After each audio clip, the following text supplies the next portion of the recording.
Повеќе портали објавија информации за наводно бегство на семејството на екс-председателот на Казахстан Назарбаев со авион кој долетал од Македонија. Например, во написот РИА Новости, еден од авионите со кој наводно избегало семејството Назарбаев од Казахстан долетал од Македонија, се тврди: семејството на Нурсултан Назарбаев, поранешниот председател на Казахстан, избегало со 2 авиона, од кои едниот долетал од Македонија, а другиот од Обединетите Арапски Емирати, јави руската агенција РИА Новости.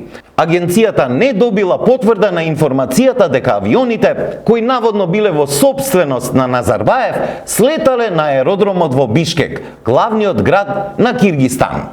На 7 јануари 2022 година вечер објави напис со наслов: семејството Назарбаев со 2 авиони избегало од Казахстан, еден долетал од Македонија.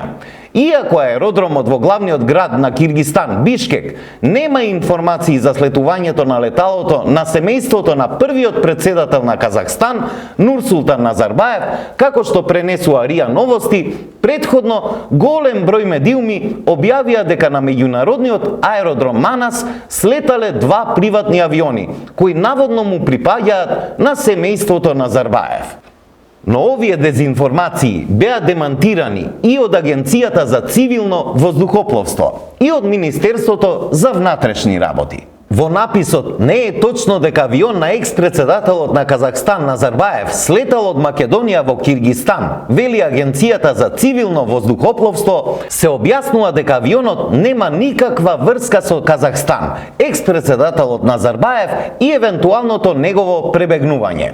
Според извори на Сакам да кажам МК во МВР, станува збор за киргистанска делегација со VIP личности, која била во посета на македонска мултинационална компанија, која што дошла со редовна линија на Turkish Airlines. Меѓутоа, еден од членовите на делегацијата морал итно да се врати дома и затоа од Киргистан му обезбедиле лет со приватен авион што го изнајмиле во Турција.